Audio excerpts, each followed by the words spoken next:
The Amtrak train slides along the winter coastline, its windows rattling with each gust of Atlantic wind. Darnell sits near the rear, a plain black jacket replacing his uniform, a duffel bag at his feet. Parker is across from him, flipping through a slim folder of briefing notes. Eastport, Virginia is smaller than Brookford, but has its own political undercurrents, a place where old money, working docks, and city hall scandals mix like oil and salt water. The FBI field office there has been tracking strange disturbances, public protests that flare up out of nowhere, videos of police misconduct that don't hold up under scrutiny, and campaign donors with suspiciously familiar connections. At the center of it, Ruddick. Special Agent Carla Brooks meets them at the station. She's brisk, no wasted movement, her words clipped by years in federal work. Ruddick's not hiding, she says as they load into a black SUV. He's leaning into local politics, posing as an activist for police reform. Thing is, every incident he exposes collapses under investigation, but not before it makes headlines and shakes up elections. Darnell studies the photo clipped to the dashboard visor. Ruddick looks older, sharper, like someone who's learned from past mistakes. Brooks continues, "We have an informant inside his group. Small gatherings in an old cannery near the docks. He's building a network again, and if Keaton taught us anything, it's that these networks run deeper than the public sees." That night, the team sets up in a cramped surveillance room above a bait shop with a clear view of the cannery. Through binoculars, Darnell watches figures move in and out under the yellow wash of a street lamp. Some carry folders, others duffel bags. Parker mutters, "Not exactly subtle." "Ruddick never cared about subtle," Darnell replies. "He cares about control and attention." Around 10 p.m., Ruddick himself emerges, flanked by two men in work jackets. They pause by a pickup, talking low. One of them hands over a sealed envelope. Ruddick slips it into his coat and walks inside without looking back.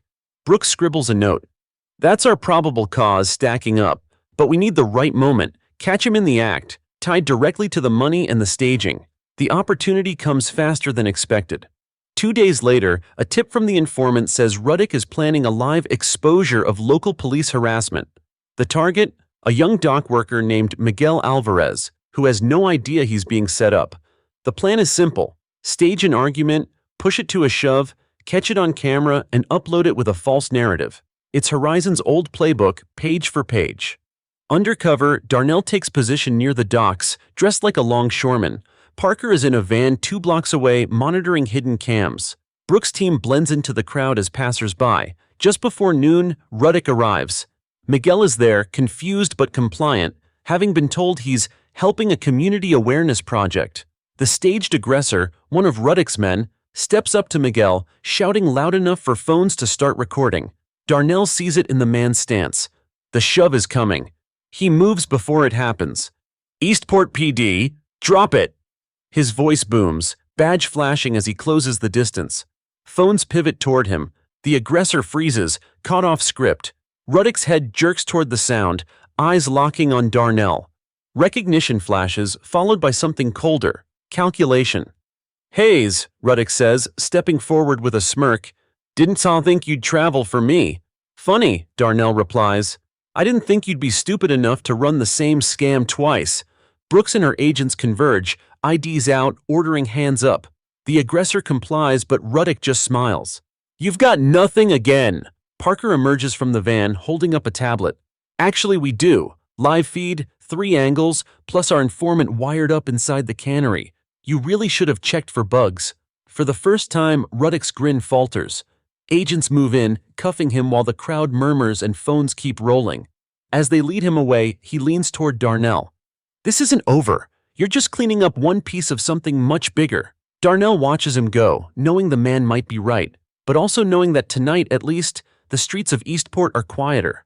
Back at the field office, Brooks spreads out evidence on a table. Cash ledgers, burner phones, and a half-completed contact list linking Ruddick's Eastport operation to unknown names in 3 other states. "This," she says, tapping the list, "is where we go next." Parker glances at Darnell. "Guess you're not getting that quiet year you wanted." Darnell shrugs. "Quiet's overrated."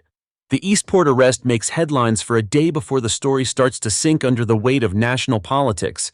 But inside the FBI's task force office, Ruddick's capture is only the beginning. Ethan Whitfield, eyes glassy, hands shaking. A mother screaming from the curb that this is persecution, that her boy is a good boy, that none of this is fair. Darnell had been the quiet center of that storm. Paperwork precise, backup steady, body cam blinking red. He remembers the smell of gasoline and peppermint gum. Karen's breath goes shallow. The parking lot drops away. "You arrested my son," she says. A statement, a verdict, a wound.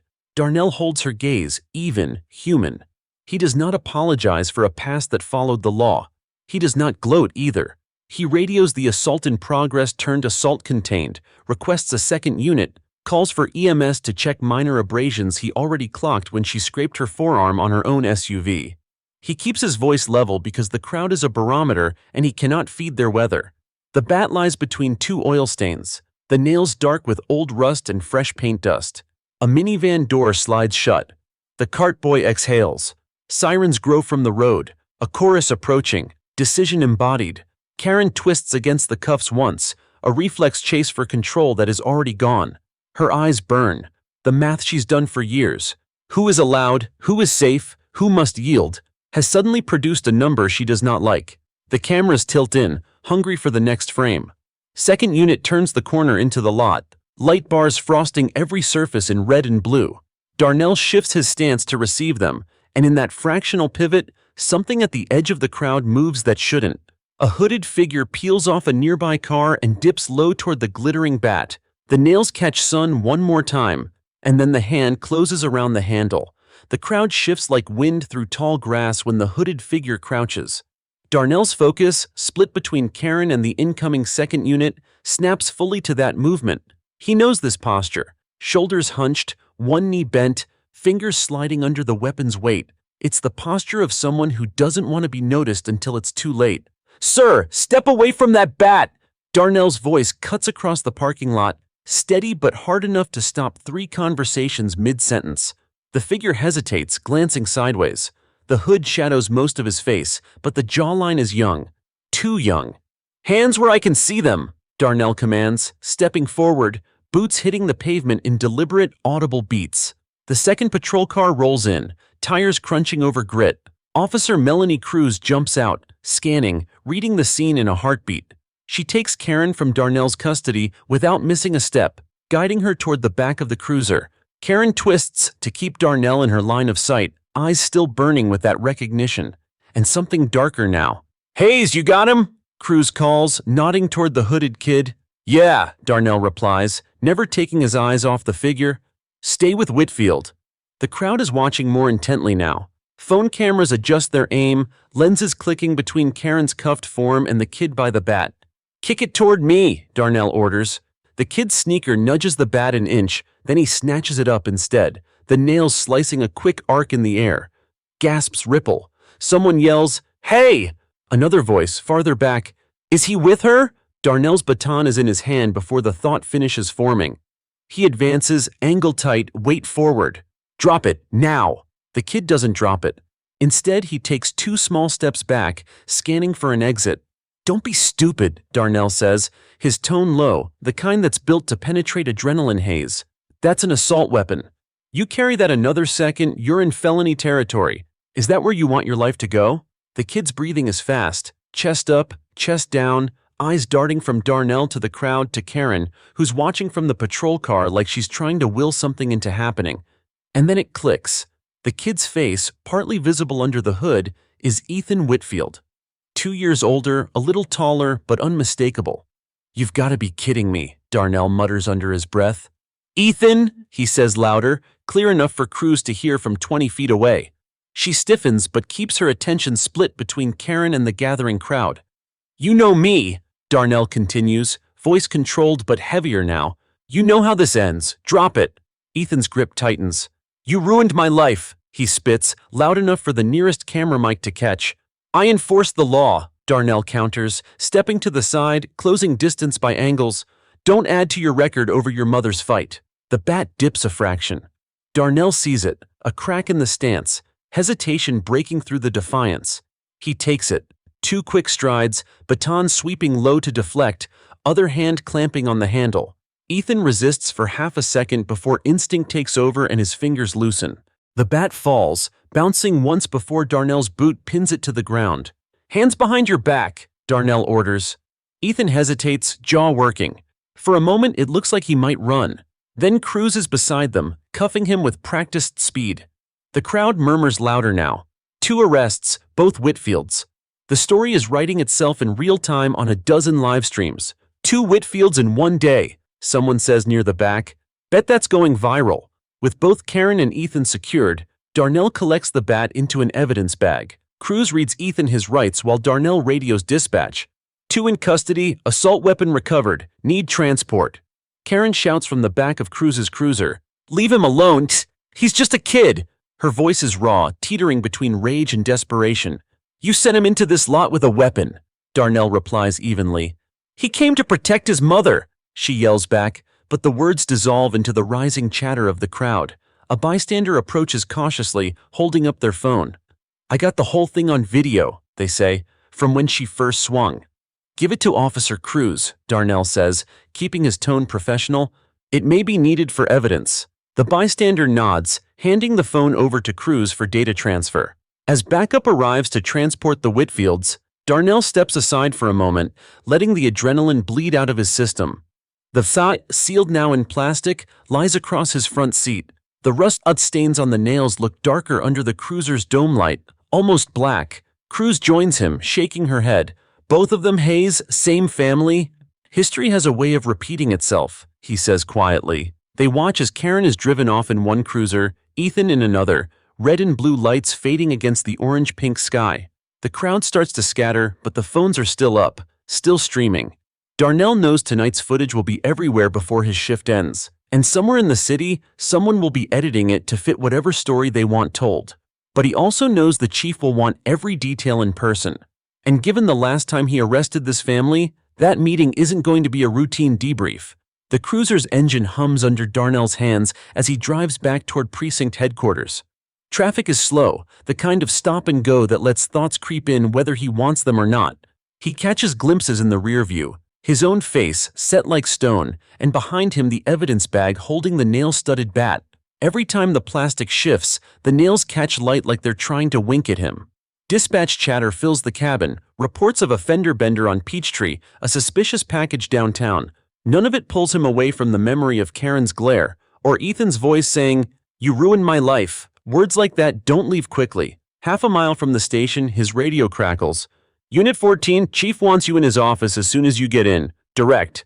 The air changes. The chief doesn't direct officers into his office unless it's serious, career serious. Darnell clicks the mic.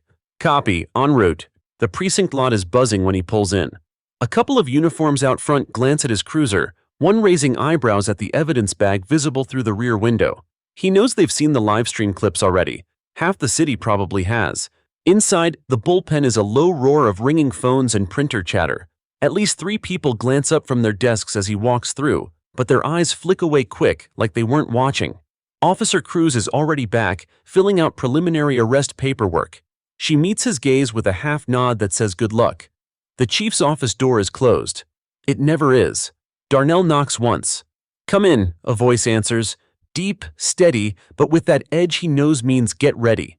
Chief Harold Mathers sits behind a desk that could double as a conference table. He's not in uniform today, just rolled up sleeves and a tie loosened like it's been a long day, which it has. His computer screen is paused on a YouTube thumbnail. Darnell recognizes himself in the frame, one hand on Karen's wrist, the other blocking the bat's arc. "Sit down," Mathers says. Darnell sits. Mathers doesn't look up right away. He clicks, and the video plays. Shaky phone footage. Someone in the crowd narrating, "Oh my God, she's going for him again." The sound of the bat hitting the shopping cart clangs through the speakers. The angle shifts, catching Ethan's approach, the second confrontation, the disarm. The chief pauses again, folds his hands. "You want to tell me why I'm watching both Whitfields get arrested by the same officer in one afternoon, 2 years after you brought in the son?" "Sir," Darnell starts, "I responded to a disturbance call. She had an improvised weapon. She swung. I followed protocol." "I'm not questioning the arrest," Mathers cuts in. "I'm questioning the optics." Darnell keeps his voice even. "Optics don't change facts. She attacked. Then he armed himself in a public lot." Mathers leans back, studying him. You understand what's already happening out there, right?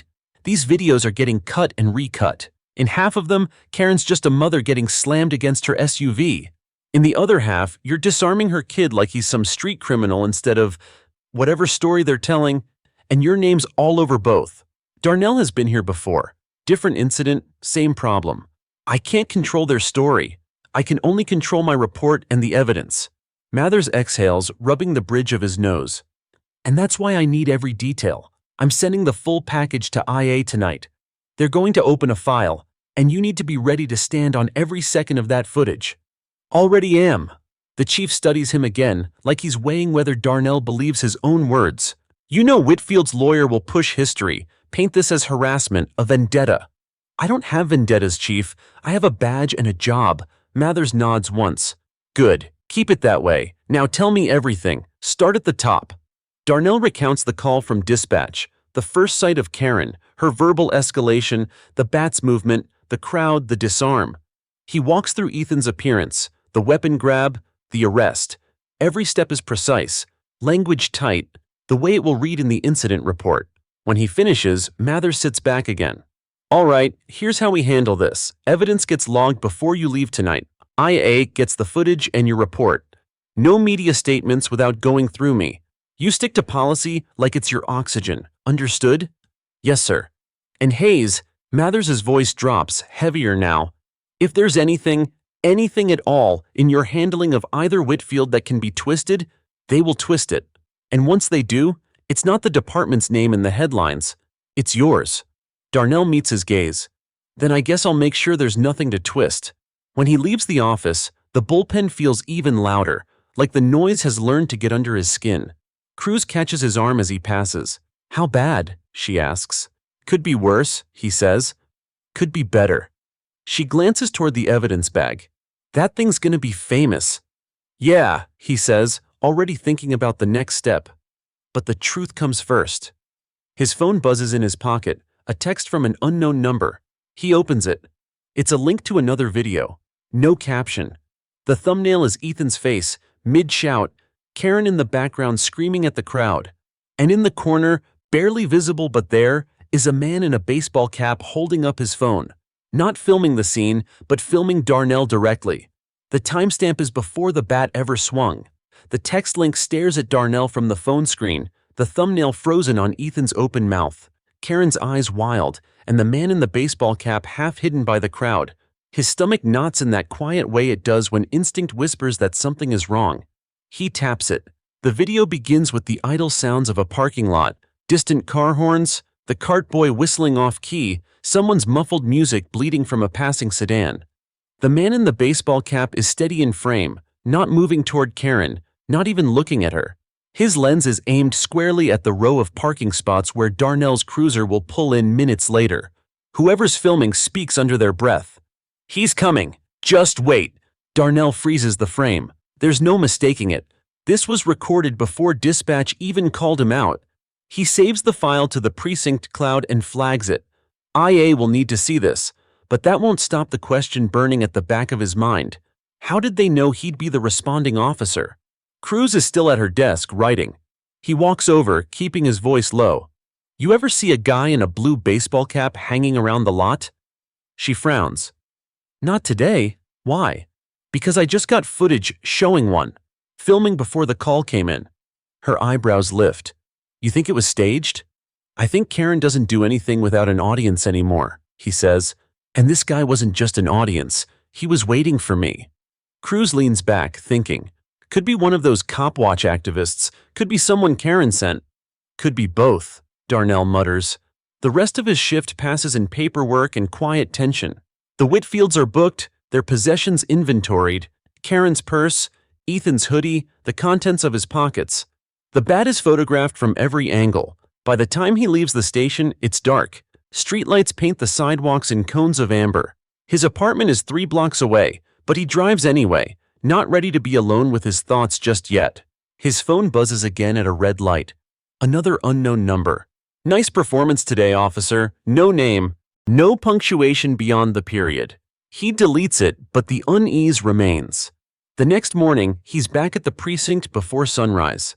The air smells faintly of burnt coffee and copier toner. A printout is waiting on his desk. Chief Mathers's signature at the bottom. Report to IA at 0900 scrawled across the top. Cruz swings by with a styrofoam cup. You're in early. Couldn't sleep. You get more texts? He shakes his head. Not yet. At 9 a.m., he's seated across from two internal affairs investigators, Lieutenant Parker and Sergeant Lou, in a windowless interview room. A recorder blinks red between them. Parker starts. We've reviewed the public footage. We've read your report. Tell us about this other video. Darnell passes them a flash drive. This came to me last night. It shows a man in a baseball cap filming the lot before I arrived. The audio suggests he knew I'd be the responding officer. They play it on a laptop. The room is silent except for the tinny sound of the cart boy's whistle and that low voice. He's coming. Just wait. Lou looks up. You recognize the voice? No, but I recognize the tone. They were expecting a show. Parker leans forward. Officer Hayes, we're not ruling out the possibility that this was an orchestrated provocation aimed specifically at you. That means we need every possible connection between you, the Whitfields, and anyone in that crowd. I've only interacted with them in a professional capacity, Darnell says. 2 years ago with Ethan. Yesterday with both. Check your personal accounts, Lou advises. See if anyone's been following, commenting, messaging, anything that ties back to them. When the meeting ends, Darnell returns to his desk and starts digging. His social media is locked down, but public comments on old news stories still exist. He finds one on a 2-year-old article about Ethan's arrest. The username is Justice for Ethan. The profile photo a blurry shot of Karen at a protest. The comment reads, that cop's going to get what's coming to him. Mark my words. The date? 12 days ago. Someone went back to that old story to leave it. Cruz appears at his side. We got a name on the baseball cap guy, she says, dropping a printout on his desk. It's a still frame from a different angle. Someone else's video, clear enough to see his face. Mason Ruddick, known to IA. Freelance activist who sells footage to anti-police blogs and channels. He's got a habit, Cruz says. He camps near hotspots, waits for something to happen, then edits it for maximum outrage. Problem is, he usually doesn't start the something. This time feels different. Darnell nods slowly. This time, he had Karen Whitfield. That afternoon, Parker calls him back into IA. We've got a lead, the lieutenant says. Ruddick and Karen were seen together at a diner 2 nights ago. Security cameras caught them in a booth, talking for nearly an hour. No sound, but they were laughing. She had her phone on the table the whole time, which explains how she might have known exactly when he'd be on shift, and maybe why the bat was ready before he even arrived. The IA meeting leaves Darnell with a quiet, pulsing anger that sits just under the skin. He's been in ugly situations before, but knowing someone built this one like a trap, that's different. Back at his desk, he stares at Mason Ruddick's still frame. Grainy but enough to show a narrow face, thin beard, pale eyes that seem to smile even when the mouth doesn't. Ruddick isn't looking at the crowd in the photo. He's looking just past the camera, like he knows exactly how the footage will be used. Cruz drops into the chair across from him, sipping what has to be her 4th coffee of the day. So, Ruddick and Karen, 2 nights ago, you thinking what I'm thinking? That she baited me and he filmed the hook set, Darnell says. Cruz shrugs. Bait's not illegal. Swinging a nail bat is. So is her son grabbing it. He leans back. But if they can frame it as harassment, push the narrative, make enough noise online, they get the headlines, and you get the target on your back. By noon, he's digging through open-source clips of Ruddick's work. It's a parade of confrontation. Traffic stops cut to look like harassment. Protest footage with all context stripped away. Each video has the same markers. High contrast color, shaky zoom, and captions that sound like they were written to spark a riot. One clip makes him pause. A month-old incident in another city. Different cop, different suspect. But in the background, half blurred, is Karen Whitfield. She's not part of the scene, not even looking at the main action. She's just there, talking to someone off camera. Darnell takes a screenshot. At 2 p.m., his phone buzzes. IA again. Parker's voice is clipped. We pulled diner security. Ruddick and Karen left together 15 minutes apart. She paid cash, but he used a card. We've got his hotel. What do you want me to do? Darnell asks. Nothing off the record, Parker warns. We're working a legal angle, but if you happen to see him on duty… I log it, Darnell finishes. Exactly. That night, Darnell takes a drive through the parts of town Ruddick's known to haunt. Gas stations near the freeway, the late-night diners where gossip travels faster than coffee refills. At the third spot, a flicker of movement catches his eye in the rear lot. A man in a blue cap, leaning against the back wall, scrolling on his phone. Darnell pulls in slow, keeping headlights off until the last second. When they snap on, Ruddick's head lifts, his eyes narrowing in the sudden glare. Darnell steps out. Mason Ruddick? You know who I am, Ruddick says easily, slipping the phone into his pocket. I know you were at a grocery lot before a call went out, filming me before I got there. Ruddick smiles faintly. Public property, filming's legal. Meeting with Karen Whitfield before the attack? Also legal. Darnell studies him. Setting up a confrontation to sell a clip? Not legal, especially when it escalates to felony assault. Ruddick tilts his head. You think I made her swing at you? You think I told her kid to grab that bat? Man, you give me too much credit. You knew exactly what would happen, Darnell says, his voice low. Maybe not the details, but the shape of it. And you were counting on it. Ruddick doesn't answer. He just smiles again, slow and knowing. You'll see me around, officer. Back in his cruiser, Darnell logs the encounter per IA's instructions. But the exchange leaves him with more questions than answers. Ruddick is too calm, too confident for someone who should be worried about conspiracy charges. The thought settles in his gut. Maybe Ruddick isn't just chasing clicks. Maybe he's working for someone bigger, someone with a reason to paint cops, this cop, in the worst possible light. The next morning, the first headlines hit mainstream news. Viral video sparks outrage. Black officer takes down mother and son in parking lot clash. The photo is mid-frame. Darnell holding the bat, Karen twisted in cuffs, Ethan shouting in the background. No mention of the nails, or the swing, or the weapon grab. Just a loaded headline and a story framed to bleed outrage. In the comments, usernames he's never seen before swarm the thread, all with the same rhythm of posting. One-liners that pile on, share the clip, push hashtags calling for his suspension. Cruz scrolls through them beside him. These accounts look fresh, no profile pics, all made in the last week. Bots, Darnell says. Or paid accounts? Someone wants this to blow up. Question is, why? By the end of the shift, IA has one more update.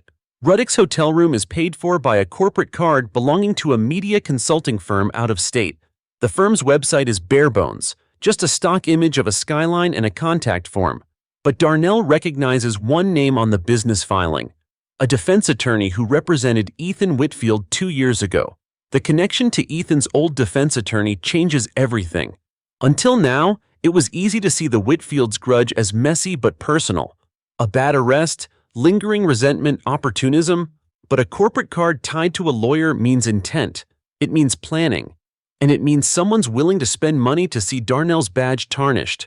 He sits in the break room long after most of the precinct has cleared out for dinner.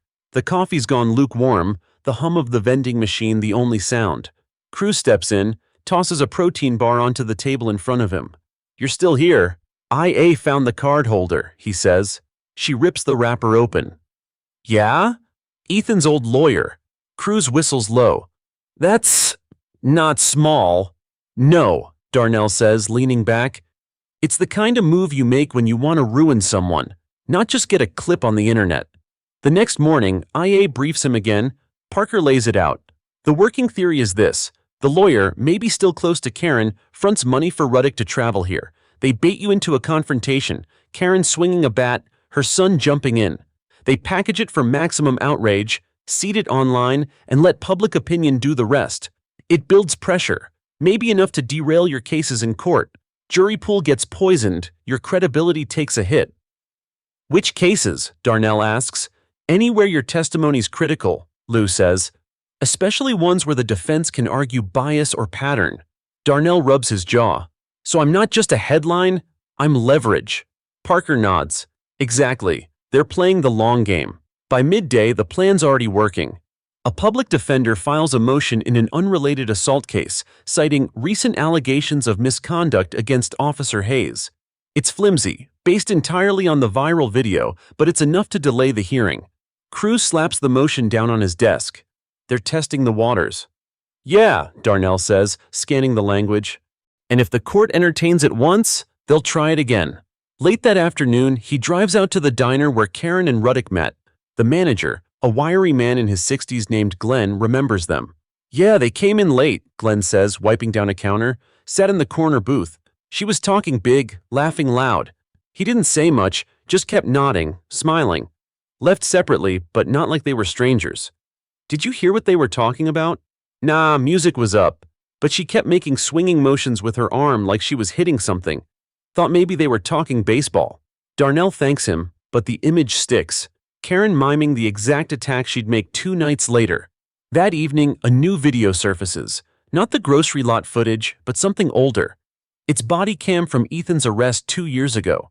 Somehow it's been leaked, trimmed down to show only the parts where Ethan is shouting and Darnell is cuffing him. The context, the drugs, the assault, has been cut out entirely. The caption reads, "Same cop, same family, 2 years of harassment." Cruz storms into the bullpen holding her phone. This is coordinated. No way they just happened to drop this now. Darnell nods grimly. They're building a pattern that doesn't exist, and if they get enough people to believe it, they don't need the truth, she finishes. Just the perception. IA moves fast. By the next morning, they've subpoenaed Ruddick's bank records and the hotel's guest log. They find more payments from the same shell firm, stretching back months, all tied to travel expenses and media services. Looks like he's done this before, Parker says. Different cities, different officers, always high-drama clips, always right before a major trial involving that city's PD. So this isn't just about me, Darnell says. No, but you're the one in the spotlight right now, which means they'll keep pushing until something gives. That night, Darnell sits in his apartment, lights low, phone buzzing every few minutes with alerts. New videos, new comments, new hashtags. He scrolls through them, the words blurring together into a single ugly chorus. Then one message catches his eye. It's from a private account, no posts, no followers. You're not the first. You won't be the last. Meet me tomorrow, 9 a.m. Riverside Park bench by the fountain. No name. He reads it 3 times, weighing the risk. It could be a trap. It could be nothing. Or it could be someone else who's been through this. Someone who knows how far the strings go. The morning air is cool, the kind that still carries a trace of night in it. Riverside Park is quiet this early. Just the sound of the fountain spilling over stone, a few joggers pacing the path, and a man tossing breadcrumbs to ducks near the water's edge. Darnell arrives 10 minutes early. He's in plain clothes, hands in his jacket pockets, eyes sweeping the benches. The one by the fountain is empty. He sits, positioning himself where he can see all approaches. Every instinct tells him to be ready for a setup. Camera in the bushes, someone waiting for him to react. At 9:04, a man approaches from the west path. Late 40s, weathered face, hair gone to steel at the temples. He wears a faded windbreaker with the emblem of a precinct Darnell doesn't recognize. "You Hayes?" the man asks, voice low. "That's me." The man sits, leaving a careful gap between them. "Name's Eric Dobbins. Used to wear the badge in Philly. Now I wear scars." Eric wastes no time. 2 years back, I get called to a domestic dispute. Guy's armed, high as a kite. I cuff him after he tries to swing on me. Next day, there's a video online, just the part where I'm taking him down. No weapon in sight, no mention he threatened his girlfriend. The thing goes viral in hours. Darnell nods slowly. "Let me guess, Mason Ruddick?" Eric's mouth tightens. "Didn't know his name at first, but yeah, same MO. I find out later the suspect's cousin worked with a media consultant, paid Ruddick to be there, cut the footage, push it out. 3 weeks later, I'm on administrative leave. Jury in my pending case hears about it, defendant walks." He looks out over the fountain. "They're not just trying to embarrass you, Hayes. They're trying to make you useless in court. If your word's dirt, every perp you've ever cuffed gets a shot at freedom." Darnell leans forward. "So how many of us are there?" "Best I can tell, at least 8 in the last 3 years. Different cities, different cops, but always the same triangle. Someone with a grudge, someone with a camera, and someone paying the bills." "Who's at the top?" Eric shakes his head. "Haven't found them, but the money runs through shell companies. They pop up, pay out, shut down. Can't be traced without serious muscle from the feds." Darnell considers it. "You came here because you think they're targeting me now." "I came here because I know they are," Eric says. Your case lines up too clean. Whitfield's grudge, Ruddick's presence, lawyer funding. You're walking the same path I did. And I'm telling you, if you don't get ahead of it, they'll bury you in headlines before you even see them coming. They talk for another 20 minutes. Eric warns him about the next phase: manufactured witnesses, doctored leaks, even pressure on colleagues to distance themselves. When it starts feeling like you're radioactive, Eric says, that's when they're winning. Before leaving, he slips a flash drive from his jacket. Everything I've collected: financial records, old videos, connections between players. Some of it's circumstantial, but it paints a picture. Darnell takes it, feeling the weight of more than just plastic and circuitry in his palm. Why give this to me? Because I'm done fighting shadows alone. And maybe you've got more left to lose than I do. Back at the precinct, Darnell loads the drive on a secure terminal. Folders open to reveal spreadsheets, screenshots, even transcripts of online chats Eric says he scraped from open forums. One file stops him cold: an email thread between Ruddick and a contact saved only as client. The client outlines a timeline for a target: background research, surveillance, a triggering incident, then distribution to allied platforms. The dates match up exactly with the days leading to Karen's attack. Cruz appears at his desk. You look like you just saw a ghost. I might have seen the whole haunting, Darnell says, spinning the monitor toward her. She scans the emails. So this is a business plan. They're literally scheduling smear campaigns like product launches. Yeah, and we're the products. They bring the files to IA. Parker's eyes harden as she scrolls. This is enough to get federal attention. The coordination, the interstate travel, the payment trails. It crosses state lines, involves conspiracy, maybe even RICO statutes. Lou looks up, but we'll need corroboration. Ruddick won't talk, Whitfield will play the victim, and the lawyer will hide behind privilege. We have to catch them in the act. Darnell knows what that means. They need bait, and they need him to be it. That night, he walks home under the sodium glow of the street lamps, replaying Eric's warning. Every step feels heavier, like the ground itself is leaning toward the edge of something big. If he's going to let them set another trap, it has to be on his terms.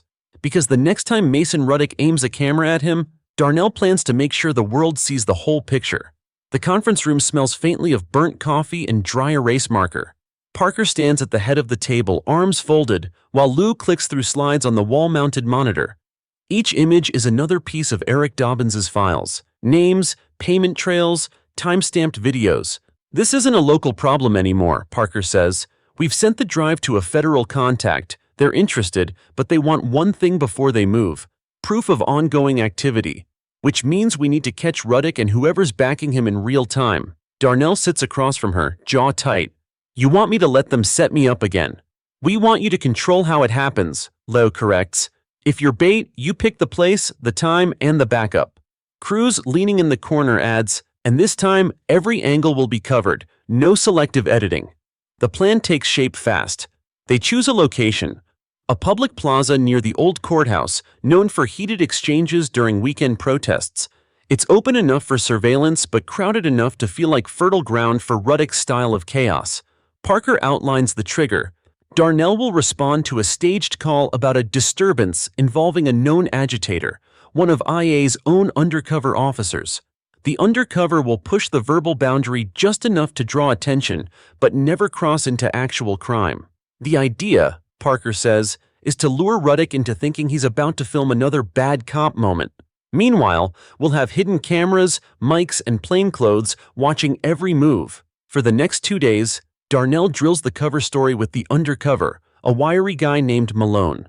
They run through body language, tone, and timing until the exchange feels real enough to fool anyone watching from a distance. Malone's job? Play the stubborn loudmouth who refuses to follow a basic instruction. Darnell's job? Keep it calm, keep it clean, but act just frustrated enough to make Ruddick think he's getting under his skin. On Friday afternoon, the bait is set. Darnell arrives at the plaza in uniform, body cam running. He clocks the crowd instantly. Street musicians, food carts, clusters of people on benches. And then, 20 yards away, the glint of a lens. Mason Ruddick, baseball cap low, camera up. Darnell forces himself to look past him like he's just another face. He walks to Malone, who's already in character, arms crossed, voice raised just enough to turn heads. I told you I'm not moving. Malone barks. Sir, you're obstructing pedestrian flow, Darnell says evenly. Please step aside. No, I'm not breaking any law. Out of the corner of his eye, Darnell sees Ruddick drifting closer, lens trained on them. The angle is perfect for his usual style, close enough to catch facial expressions, far enough to crop out context. Two more voices join in from the periphery. Unknowns, not part of the plan. One is a tall man in a hoodie who shouts, "Leave him alone!" The other is a woman Darnell doesn't recognize, holding up a phone. Cruz's voice crackles in his earpiece. We've got two unknowns in play. Keep steady. Darnell keeps his tone level. Sir, one last time, please step aside. Malone shakes his head dramatically. You gonna make me? That's when the hoodie man steps closer, muttering something to Malone, then turning his glare on Darnell. Why don't you back off? It's too organic to be coincidence. Darnell realizes the unknowns might also be Ruddick's plants, extra fuel for whatever narrative they're building. Parker's voice cuts in. Hayes, disengage. We've got enough. But before Darnell can step back, the hoodie man bumps his shoulder, light, but enough to register as contact on camera. Ruddick's lens zooms in instantly. Darnell takes one deliberate step back, palms visible. Not here to escalate, he says loud enough for nearby mics. The woman with the phone scoffs. Yeah, right. Malone plays his final beat, rolling his eyes, muttering, then stepping aside with exaggerated reluctance. Darnell nods, turns, and walks away without another word. Minutes later, he's in a van parked 2 blocks away, watching the live feeds from hidden cameras. Every angle tells the truth. Ruddick moving in as the confrontation builds, the hoodie man positioning himself for the shove, the woman circling to capture selective footage. From another feed, Cruz tracks them leaving together, Ruddick, hoodie man, and the woman all piling into a sedan parked at the curb. License plate is registered to the same shell company as the hotel, Lowe says from the passenger seat. Gotcha, Cruz mutters. That night, the first edited clip drops online, cropped to show only the shoulder bump and Darnell stepping back. The caption, cop backs down when confronted, proof they target peaceful citizens. But this time, IA is ready. Within minutes, they post the full footage from multiple angles with timestamps and audio. The contrast is brutal. Ruddick's narrative evaporates in the face of uncut reality. Comments shift. Some still cling to outrage, but many call out the obvious framing. And for the first time, Ruddick's handle starts trending alongside the word setup. By Saturday morning, the shift in tone online is impossible to miss.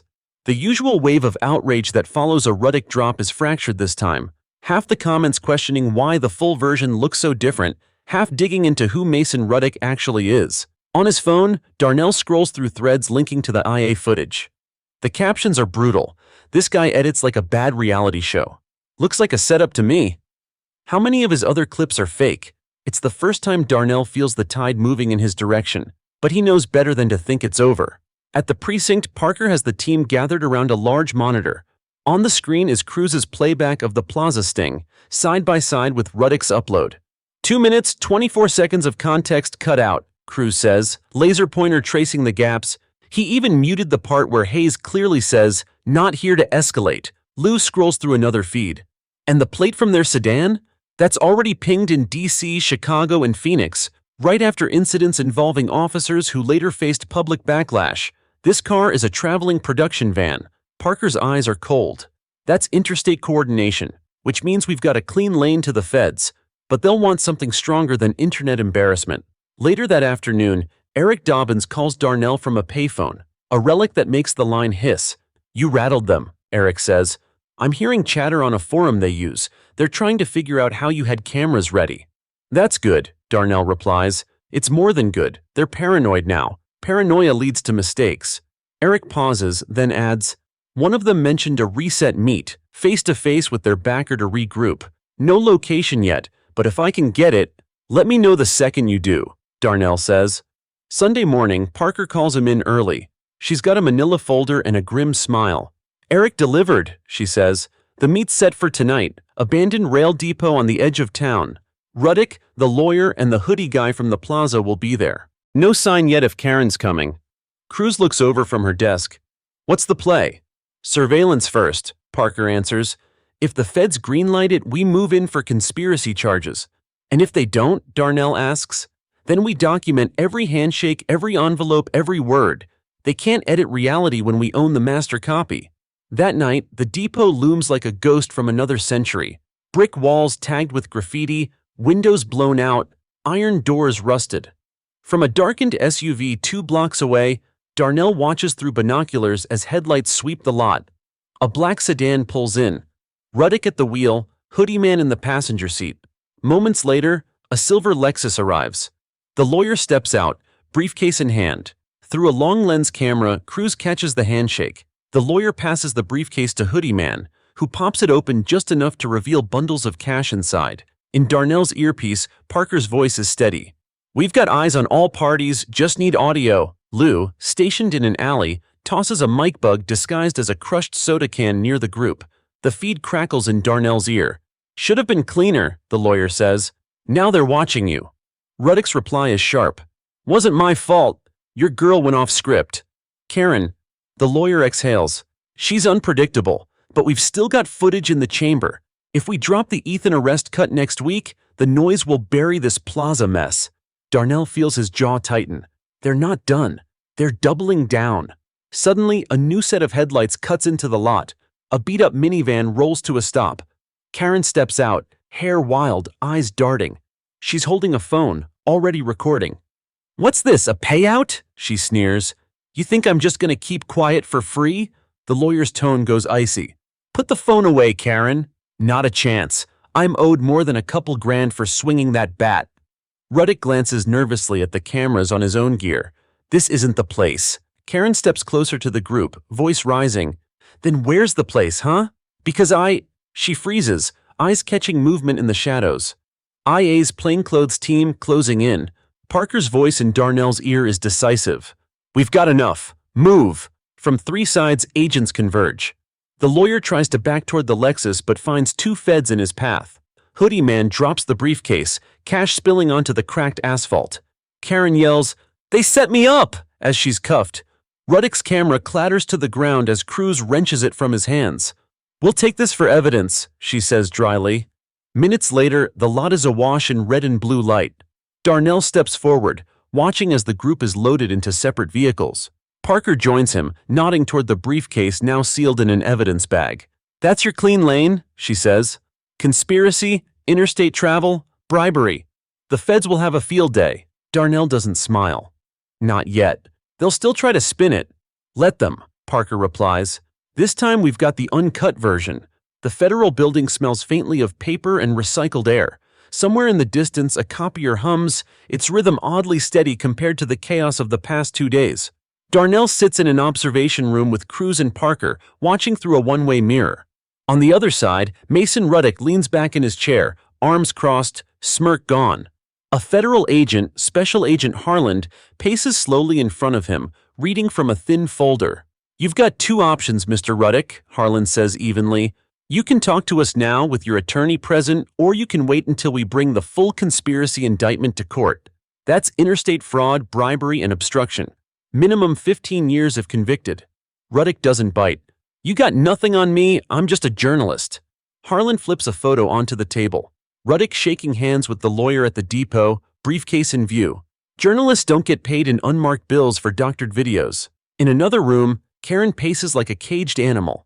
Her cuffs have been removed, but she keeps rubbing her wrists anyway, muttering under her breath. Agent Mallory sits at the table, letting the silence stretch until Karen finally blurts, "They told me it was legal, said it was just performance." "Performance?" Mallory repeats, pen hovering over a notepad. "Yeah, provoke a reaction, get it on camera, make a point. They never said nothing about federal crimes." "Karen," Mallory says gently, "you swung a nail-studded bat at a police officer. That's assault with a deadly weapon. No performance clause is going to cover that." Karen's voice trembles, but her eyes stay defiant. "Then why'd they promise me a cut of the lawyer's fee?" The lawyer, Franklin Shore, is stone-faced in yet another interrogation room. His suit jacket hangs on the back of the chair, shirt sleeves rolled up, hair slightly mussed, a small but telling crack in his composure. "You've got a paper trail, Mr. Shore," Harlan says. "Transfers from your account to shell companies tied to multiple smear incidents. We've traced them across 6 states. This isn't just your client's mess, it's yours." "I was representing clients who were wronged," Shore says flatly. Public perception matters in court. If a video helps balance the scales, so be it. Balance the scales, Harlan repeats, almost amused. Is that what you call paying actors to provoke officers? Back in the observation room, Parker leans toward Darnell. They're holding for now, but Karen's close to cracking. If she flips, she could give us the funding chain. She's not the brains, Darnell says. She's an opportunist. The lawyer's more dangerous. Cruz taps her tablet.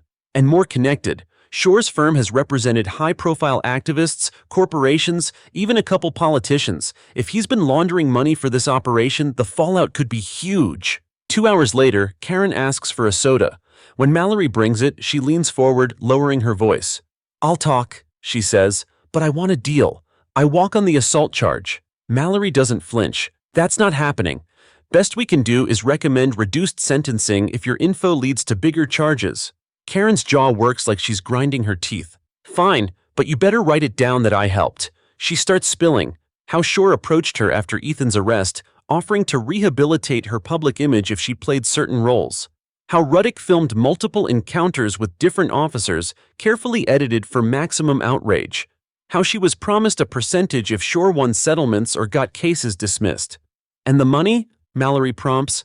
Shore said it came from donors. Never met them, but he dropped their names like they were important, like senators, CEOs, people with real pull. The feds move fast. Karen's statement, combined with the depot footage and Eric Dobbins's files, is enough to get warrants for Shore's office and home. By evening, agents roll out boxes of documents, hard drives, and a safe that takes a locksmith 30 minutes to crack. Inside, cash, burner phones, and a handwritten ledger with dates and initials. One entry makes Parker pause.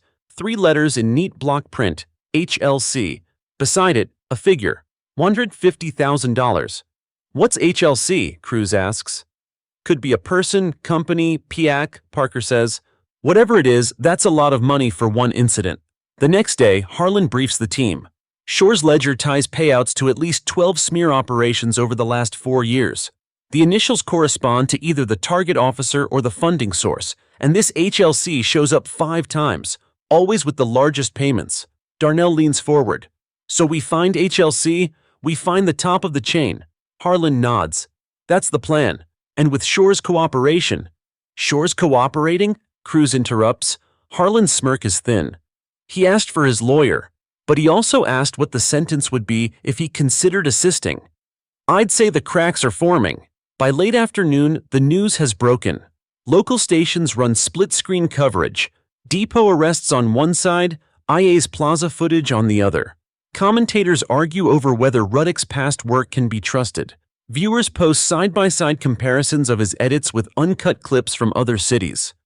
For the first time, Darnell sees his own name trending alongside words like vindicated and exposed. But Parker's warning lingers. They're not finished until we take out the funding. Cut off the head, the body dies.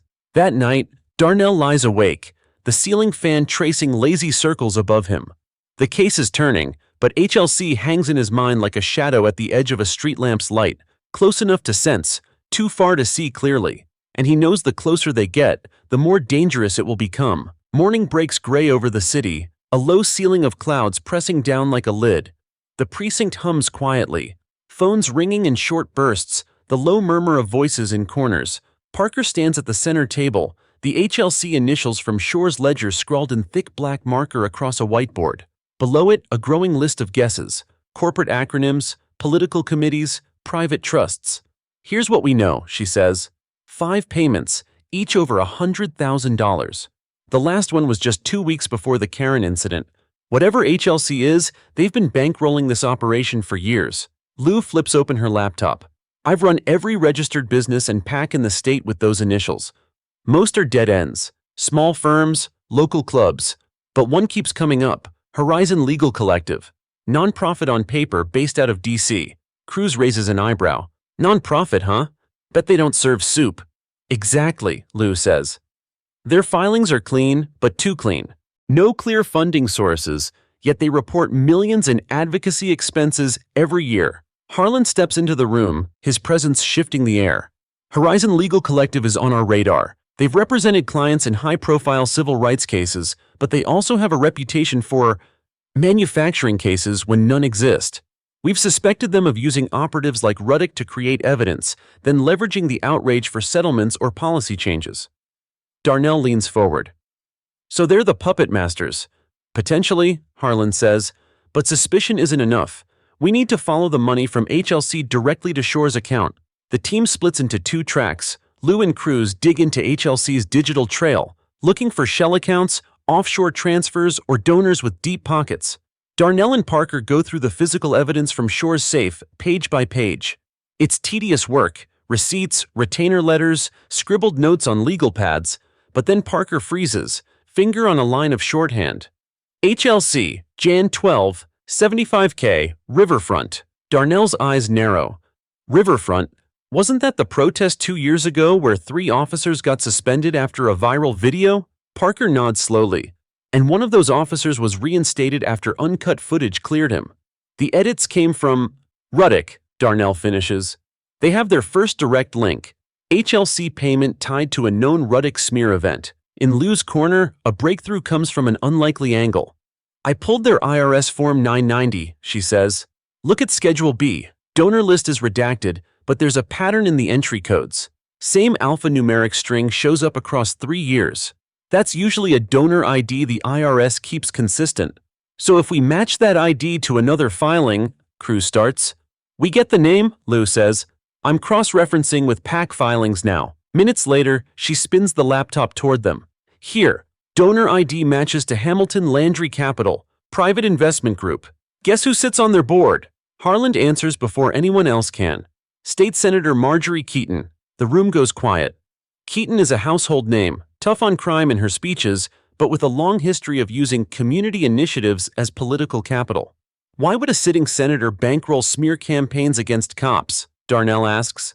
Parker's voice is flat. Maybe she wants to replace them with people loyal to her. Or maybe she's playing both sides, stoking outrage for leverage. Harlan nods. Whatever the motive, tying her directly is risky. She's got influence, money, and friends in high places. If we move too soon, she'll shut it down and bury the trail. By afternoon, the team has a skeleton timeline. HLC receives large donations from Hamilton Landry Capital. Within weeks, payments flow to Shore's shells. Within days after that, Ruddick's that staged incidents hit the internet, targeting specific officers or departments. It's enough for a federal warrant, but Harlan hesitates. Keaton's people will scream political witch hunt unless we catch her in real time. We need her on tape approving a payout. How do we do that? Cruz asks. We make her think the operation is still alive, Harlan says. The bait plan is ambitious. Darnell will be the hook again, but this time, instead of being the target, he'll pose as a turned officer willing to stage an incident for cash. Shore, already feeling the pressure, will be the messenger. If they can convince him his cooperation could buy him a deal. It's risky. Shore might refuse, or worse, warn Keaton. But Parker argues the point. If Shore thinks the feds are closing in, he might try to prove his loyalty to his backers by delivering a fresh win. That's when we catch her. That night, in an interrogation room, Harlan lays the groundwork with Shore. You're facing 20 years if this goes to trial, Harlan says. But if you help us secure evidence against your funding source, I can take that to the U.S. attorney. Shore's eyes flicker. You want me to set them up? We want you to introduce an opportunity, Harlan corrects. If they bite, they're on record. Shore leans back, thinking. And if they don't? Then you still go to trial, Harlan says without a trace of sympathy. By the time Darnell leaves the building, the deal is in motion. Shore will reach out to HLC with a proposition. A friendly officer willing to create a winnable case if the price is right. It's the kind of bait Keaton won't be able to resist. If she's really the one holding the purse strings. Darnell knows the next meeting could be the most dangerous yet. The morning after Shore agrees to play along, the air in the operations room feels charged, like the moments before a storm breaks. Parker stands at the head of the table, outlining the sequence one last time. Shore will make the call to Horizon Legal Collective today. He'll pitch them the opportunity, a cooperative officer willing to play the bad guy on camera for the right price. That officer will be you, Hayes. We keep the setup tight, the timeline short. The less time they have to think, the better. Darnell leans back in his chair, fingers steepled. And we're assuming they'll want proof I'm on board before they send money. Exactly, Parker says. That's why we'll stage a short, controlled incident in a neutral location.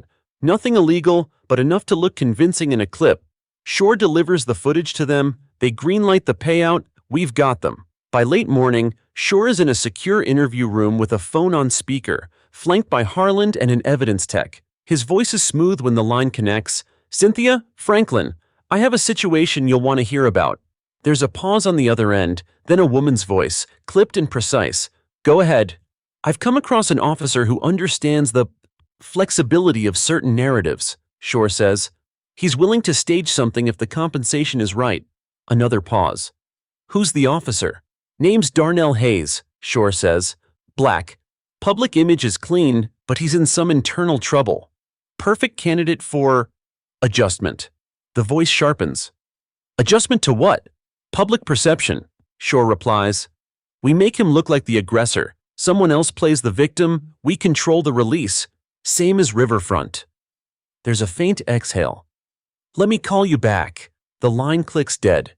"She's checking with someone," Harlan mutters. "My guess? Keaton herself." An hour later, the phone rings. Same voice. "We can offer 75 for proof of concept. If it looks viable, more to follow." Shore glances at Harland. He gets a nod. "Agreed. I'll deliver something by end of week." That night, the team scouts locations. They settle on a closed strip mall on the edge of town, the kind of place with cracked asphalt and boarded-up shop fronts.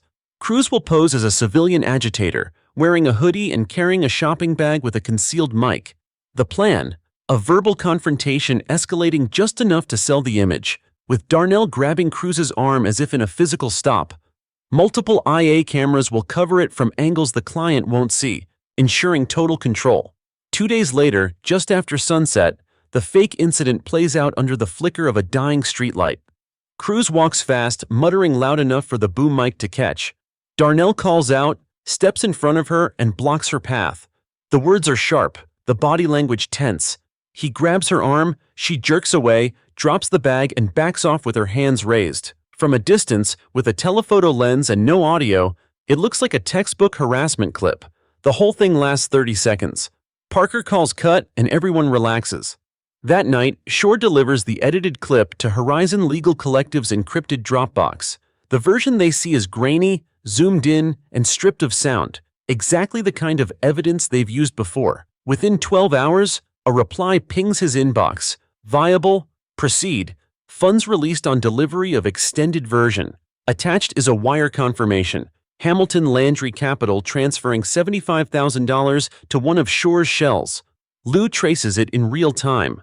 Money left HLC account at 8:04 a.m., went through 2 intermediaries, hit Shore's shell by 10:17. That's direct. Harlan's face hardens. That's our wire fraud case, and now we know Keaton's donor arm is actively funding staged incidents. But the feds want more. "We need her voice," Harlan says. "Wire confirmation alone might let her claim she didn't know the purpose. If we can get her personally authorizing the payout..." "How?" Darnell asks. Parker glances at Shore. "You'll ask for a meeting. Tell them you want to meet the real decision maker before doing more work. Say you need assurance it's protected at the highest level." Shore's lips twist in a wry smile. "You think she'll bite?" "She can't resist," Parker says. "Politicians like her, they want control. If she's running this, she'll want to look you in the eye." 3 days later, the reply comes. Meeting confirmed. Private dining room at an upscale steakhouse downtown.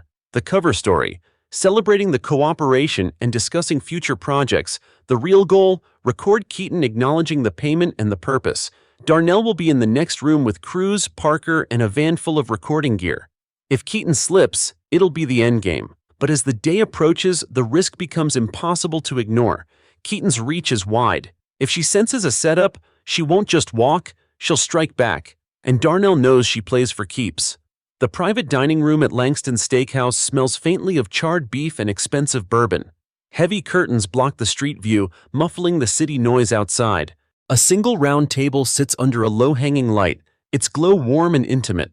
Perfect for secrets. Franklin Shore arrives first, carrying the easy confidence of a man who spent years negotiating in rooms like this. Hidden beneath the cuff of his suit, a microtransmitter hums quietly, sending every word to the van parked a block away. In that van, Parker, Cruz, and Darnell hunch over headsets, listening to the faint hiss of the feed. The atmosphere inside is tight, every breath held a little too long. "She's late," Parker murmurs. "She'll want the entrance," Darnell says. "People like her never just walk in, they arrive." At 7:14 p.m., the door opens. Senator Marjorie Keaton steps inside wearing a dark emerald suit, her hair perfectly set, her expression neutral but assessing. Two aides remain outside the door. "Franklin," she says, extending a manicured hand, "I hear you've been resourceful." "Just doing my part," Shore replies smoothly, pulling out a chair for her. The first 10 minutes are small talk, legislation, mutual acquaintances, the city's changing climate. The kind of verbal dance that politicians use to take the measure of someone.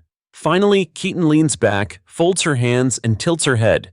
"You asked to meet me directly. That's unusual." "I prefer to know who I'm working for," Shore says, "especially when the work carries certain risks." Keaton's smile is thin.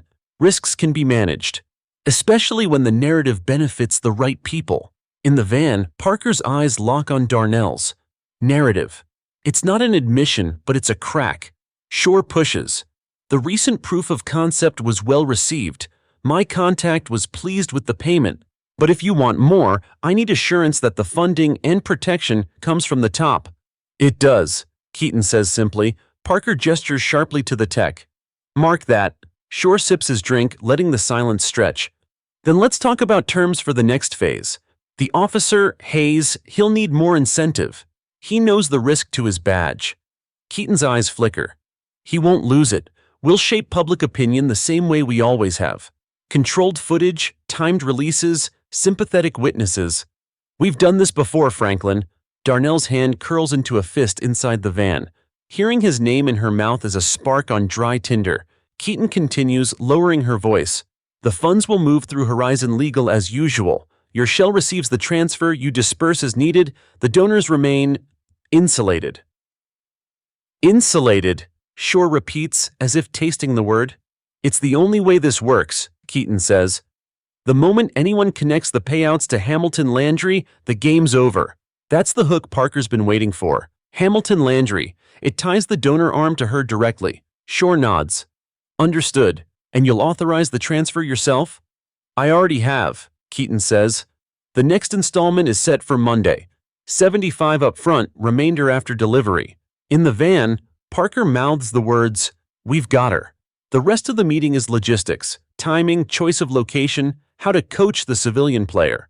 It's all said with the casual confidence of someone who's done it dozens of times. When Keaton finally stands to leave, she rests a hand on Shore's shoulder. "Remember, Franklin, discretion is the currency here. Spend it wisely." The moment the door closes, Parker's voice bursts over the comms. "That's it. That's the authorization and the donor link. We have enough for wire fraud, conspiracy, and political corruption." Darnell exhales slowly, his chest tight. "Then let's not wait." 10 minutes later, Keaton steps out the restaurant's side entrance toward a waiting black SUV. She doesn't see the two unmarked sedans sliding into position. Harland emerges from the shadows, badge in hand.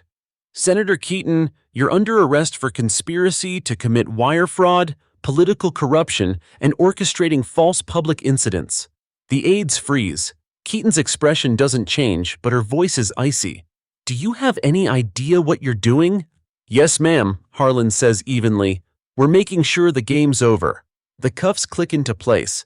Cameras flash from across the street, reporters tipped off by an anonymous leak. The perfect image. A senator being guided into the back of a federal sedan under the yellow glow of street lamps. In the van, Darnell watches the feed. For the first time in months, the knot in his gut begins to loosen. By sunrise, the footage of Senator Marjorie Keaton being led away in cuffs has cycled through every major news network in the country. The image is everywhere. On televisions in diners, on streaming loops in airport terminals, splashed across the front pages of news sites. The headlines vary in tone, but the impact is the same. State senator arrested in corruption probe tied to staged police incidents. Keaton caught in sting, wire fraud, conspiracy charges filed. Horizon Legal Collective under federal investigation. Inside the precinct, the bullpen buzzes with low conversation. Officers pass each other printed headlines, shake their heads, mutter under their breath. Some look relieved, Others look worried. Politicians like Keaton had long shadows, and some in the department had enjoyed her protection. Darnell stands at his desk, scrolling through the news feed on his phone. Each replay of the arrest feels like a weight lifting from his shoulders, but he's too seasoned to think the fight is over. Parker approaches with 2 coffees. "You're a headline now, you know. The officer at the center of the sting." Darnell smirks faintly. "Not exactly the title I trained for." "It's the one that clears your name," she says, handing him the cup. "People need to see what really happened." In the operations room, Harland has set up a war board. Keaton's arrest is only the first domino. "Now that she's in custody," Harland says, "we'll see who flips. Political aides, Horizon executives, donors, they'll all be scrambling. That's when we get the rest." Leo points to a name on the board. Karen Whitfield, still out on bail. With Keaton down, her legal safety net is gone. She's going to be looking for a deal. Cruz adds, "And Ruddick? He's been off the radar since the sting started. If anyone knows the inside structure, it's him." They don't have to wait long for the first crack. By mid-morning, Karen's attorney calls the U.S. Attorney's Office, hinting she has information valuable to the integrity of the case. It's classic bargaining language, less about truth, more about survival. "She'll give up Ruddick if it keeps her out of prison," Parker predicts. Harland nods. "And if Ruddick talks, we can dismantle Horizon's network in days." Meanwhile, the media machine chews through the story. Commentators debate on air about political corruption, the weaponization of social outrage, and the danger of manipulated narratives. Civil rights groups cautiously celebrate the exposure, while others demand deeper probes into who else might have been involved. Social media explodes with side-by-side clips, the grainy, silent incident of Darnell with Cruz versus the full uncut version showing the staged setup. Hashtags trend nationally. #truth over spin, #justice. For Hayes, #Keaton files. For Darnell, the flood of messages, support, apologies, even confessions from strangers who believe the fake video, feels like a tide turning. But it also stirs a quiet anger. All it took was one staged clip to nearly destroy my career. That afternoon, Karen is brought in under federal protection for her proffer session. From the interview room, the team watches through the one-way glass. She's still bristling, still wearing her defiance like armor, but there's a tremor in her voice now. "I didn't know it went that high," she says, eyes darting between her attorney and Harland. "I thought Ruddick was just some guy with connections. I didn't know there was a senator involved." "Tell us about Ruddick," Harland says. She exhales sharply. "He was the one who told me to hit Hayes, said it would send a message, and that it wouldn't stick to me legally. He even gave me the bat." "Why you?" Parker asks. "Because my son got busted by Hayes. Ruddick thought I'd be motivated, and I was." The session yields names, mid-tier operatives, Horizon contacts, drop locations for cash. It's enough to move on Ruddick. By evening, a SWAT team surrounds a small warehouse on the industrial edge of the city. Ruddick emerges with his hands up, the smirk gone, replaced by a calculating stillness. Inside, agents find hard drives, burner phones, and folders stuffed with printouts, incident blueprints, payment schedules, even scouting photos of targeted officers. The paper trail is damning. Back at the precinct, Harland gathers the team.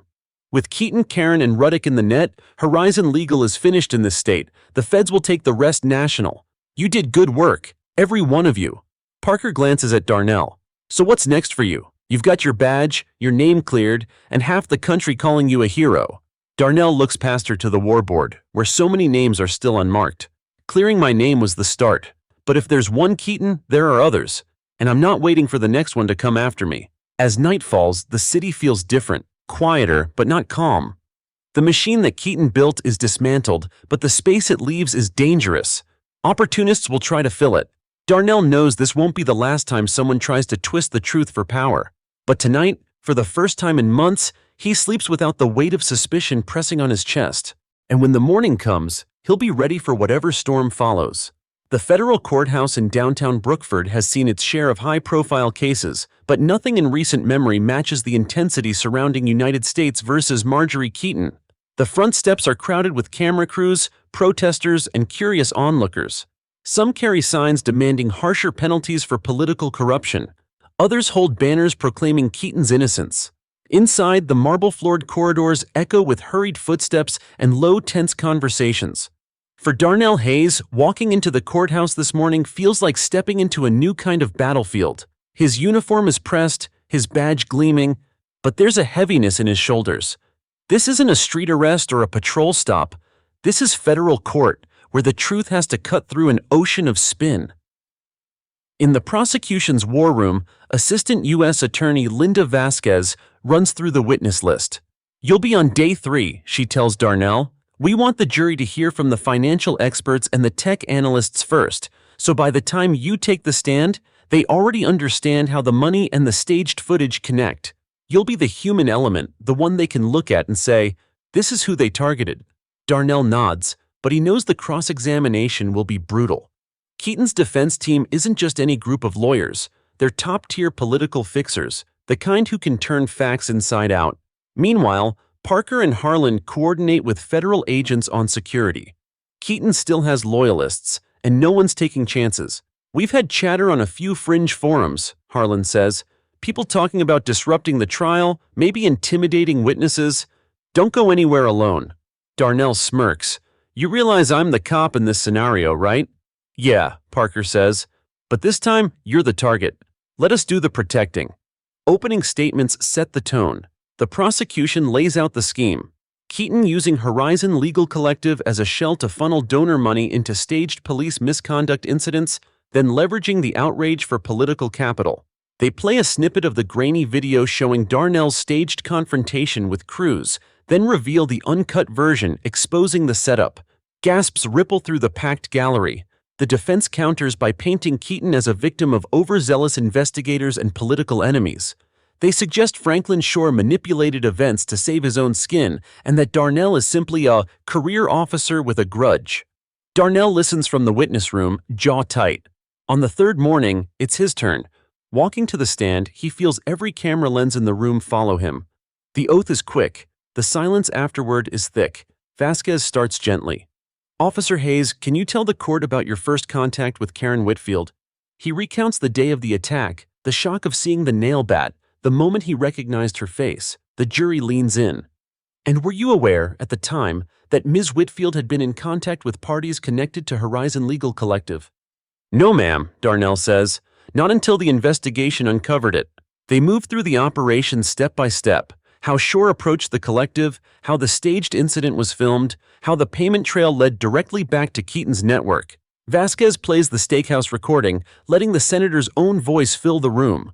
Then comes the cross-examination. Keaton's lead attorney, Malcolm Trask, steps up with the poise of someone who's dismantled hundreds of witnesses. "Officer Hayes," Trask says, "is it true you willingly participated in a staged incident?" "Yes, as part of an internal investigation," Darnell answers. "But to anyone outside that investigation, you appeared to be harassing a civilian, correct?" "That's what the footage was meant to suggest," Darnell replies evenly. Trask circles, trying to imply Darnell enjoyed the attention, that he had personal motives for targeting Keaton's network. Darnell keeps his tone measured, refusing to give the attorney an emotional opening. After nearly 2 hours, Vasquez redirects. "Officer Hayes, why did you agree to take part in the operation knowing the personal risk?" Darnell looks directly at the jury. "Because people were being lied to, careers were being destroyed, communities divided, all for someone's political gain. I wasn't going to stand by and watch it happen again." The courtroom is silent. Even Trask hesitates before returning to his seat. By the end of the week, the prosecution has presented its full case: financial records, witness testimony, physical evidence from Ruddick's warehouse. The defense scrambles to poke holes, but the weight of the evidence is crushing. Outside, the protests thin. The public mood shifts from outrage to resignation. Late one evening, Parker finds Darnell in the courthouse lobby, staring out at the empty steps. "Tomorrow's closing arguments," she says. "You did your part." Darnell nods slowly. "Now it's in the jury's hands." Morning light cuts through the tall windows of the federal courtroom, painting pale gold across the polished wood. The air hums with a restrained energy. Today, after weeks of testimony, closing arguments will set the stage for the jury's decision. Darnell takes his usual seat behind the prosecution's table, Parker and Harlan flanking him. Linda Vasquez organizes her notes with mechanical precision, every tab and highlight exactly where it needs to be. Across the aisle, Malcolm Trask and Keaton's defense team confer quietly, their client sitting stiffly, hands folded in her lap. The judge enters, and the low murmur of the gallery dies instantly. Vasquez rises first. Her voice is steady, deliberate. She doesn't waste time restating every fact. Instead, she threads them together like a story the jury can't unsee. Senator Keaton wielded power not to serve the people, but to manipulate them. She used Horizon Legal Collective to stage incidents, to stir outrage, and to profit, politically and financially, from the fallout. You have seen the footage. You have heard the recordings in her own voice. You have followed the money. She steps closer to the jury box. This case isn't just about fraud, it's about trust. And when someone in her position abuses that trust, justice demands accountability. Trask takes the floor with the confidence of a man who knows charm can sway minds. Yes, there were payments. Yes, there were videos. But ladies and gentlemen, this was a political sting from the start, a targeted operation designed to bring down a senator who stood against certain interests. He gestures toward Darnell. Officer Hayes is a good man, but even good men can be used. Ask yourselves, why was he placed in situations that would tarnish his image? Who really benefited from that? His tone softens as though appealing to their reason. Do not convict a public servant because of theater. Demand more than coincidence and carefully timed recordings. By mid-afternoon, the judge reads final instructions and the jury files out. The waiting begins. In the jury room, 12 men and women sift through evidence binders, replay key recordings, and revisit testimonies. Some are decisive from the start. Others are cautious, weighing every doubt Trask seeded. Hours turn into the first full day of deliberations. The courthouse feels suspended in time. Darnell and Parker kill hours in the hallway, making small talk they barely remember. Reporters stake out every exit. That night, the jury sends a note. We have not reached a unanimous decision. Request to reconvene tomorrow. Day 2 is worse. Every time the elevator dings, every time a clerk appears in the doorway, the room tenses. Harlan checks his watch so often that Parker finally takes it from him. Around 4:30 p.m., movement ripples through the building. The jury is back. Everyone returns to the courtroom. The gallery is standing room only. Keaton sits poised, a faint smirk at the corner of her mouth. The foreperson stands, holding the verdict form. On the charge of conspiracy to commit wire fraud, guilty. A gasp rolls through the gallery. Keaton's smirk fades. On the charge of political corruption, guilty. Her shoulders stiffen. On the charge of orchestrating false public incidents, guilty. Vasquez exhales. Darnell feels the release like a knot untying in his chest. The judge thanks the jury and sets a sentencing date, denying Keaton's request for bail pending appeal. Marjorie Keaton is led from the courtroom in handcuffs, the flash of cameras bursting like fireworks as she's escorted through the side door. Outside, the crowd reacts instantly. Cheers from one side, angry shouts from the other. Reporters swarm the courthouse steps. Vasquez gives a brief statement. Today's verdict affirms that no one, no matter their title, is above the law. Darnell slips past the microphones, heading for the quieter side street where the unmarked sedan waits. Parker catches up. You're not going to make a statement? Not today, he says. This wasn't about me, it was about the truth. As the sedan pulls away, the noise of the crowd fades behind them. The city outside the window looks the same as it did yesterday. Same storefronts, same traffic, but for Darnell, it's different. The shadow hanging over his name is gone. Still, he knows the work isn't over. Keaton's conviction will shake loose other players, and not all of them will go quietly. For now, though, he lets himself breathe. That night, in the precinct's break room, the team gathers for the first time without the weight of the trial pressing on them. Someone brings in barbecue, someone else a case of beer. Laughter replaces the tension that's lived in their voices for months. Parker raises her bottle. To surviving the storm, Darnell clinks his against hers, and to whatever comes next, winter settles over Brookford in a thin gray mist, coating the courthouse steps in a slick sheen. The trial may be over, but the city's eyes are on this building again. Today, Marjorie Keaton will be sentenced. Security is tighter than ever. Metal detectors, patrol units at every corner, barricades keeping protesters and supporters on opposite sides of the square. Darnell arrives early, not in uniform this time. The badge is in his pocket, but he's here as a witness, not an officer on duty. Parker and Harlan flank him as they enter.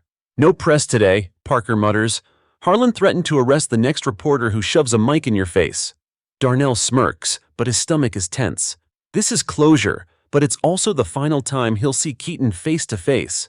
Inside, the courtroom feels colder than it did during the trial. Keaton is brought in through the side door, still in custody, wearing the beige of county detention. The sharp suits and careful makeup are gone, replaced by the plain face of someone who's run out of moves. Judge Rivas takes the bench. The room quiets. Vasquez rises first. Your Honor, the prosecution recommends the maximum sentence allowed by law, 20 years in federal prison.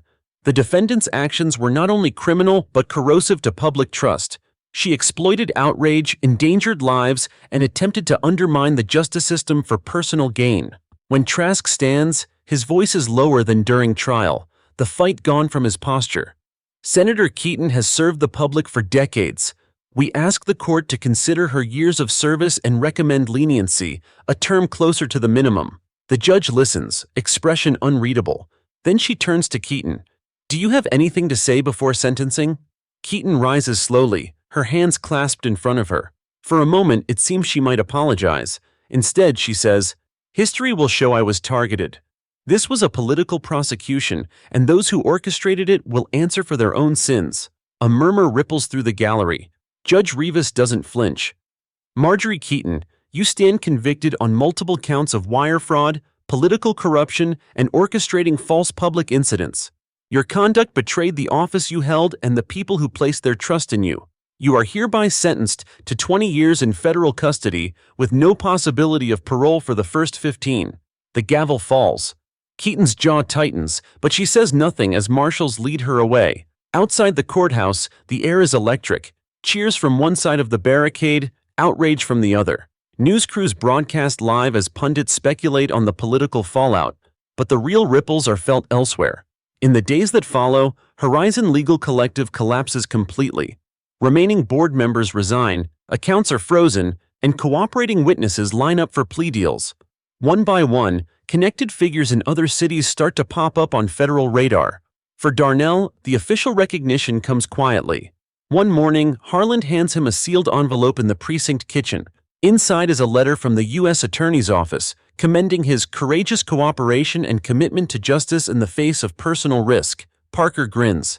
You gonna frame that? Maybe, Darnell says, or maybe I'll just keep it in a drawer. It's not why I did it. That afternoon, they get an unexpected call from an FBI contact, Special Agent Carla Brooks. She wants to meet in person. At a coffee shop near the federal building, Brooks lays down a thin file. We've been digging through Horizon's national operations. Most of their branches are dead ends now, but one stood out, an office in Eastport, Virginia. It's smaller, but the methods are the same. Staged incidents, political leveraging. And there's a name you'll recognize. She opens the file to a surveillance photo. Ruddick, alive, active, and in the company of people they've never seen before. Parker leans forward. We thought he was done. Brooks shakes her head. He cut a deal. Partial immunity for cooperation, but he's been busy outside our jurisdiction, maybe testing a new playbook. If you're willing, we'd like you involved in the follow-up. You know his patterns better than anyone. Darnell sits back, the hum of the coffee shop fading. The chapter he thought was closing may have just opened another. That night, he walks through the quiet streets of his neighborhood, winter air biting at his cheeks. The glow of Christmas lights in windows contrasts with the chill in his chest. Justice was served today, on paper, in court, in headlines, but justice is never a one-time event. It's a fight that keeps showing up in new shapes, new faces. He knows one thing for certain. If Ruddick is still out there, stirring the same poison, then the work isn't finished. The Amtrak train slides along the winter coastline, its windows rattling with each gust of Atlantic wind. Darnell sits near the rear, a plain black jacket replacing his uniform, a duffel bag at his feet. Parker is across from him, flipping through a slim folder of briefing notes. Eastport, Virginia is smaller than Brookford, but has its own political undercurrents, a place where old money, working docs, and city hall scandals mix like oil and salt water.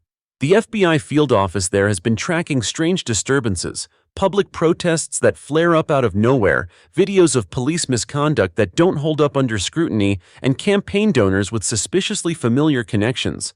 At the center of it, Ruddick.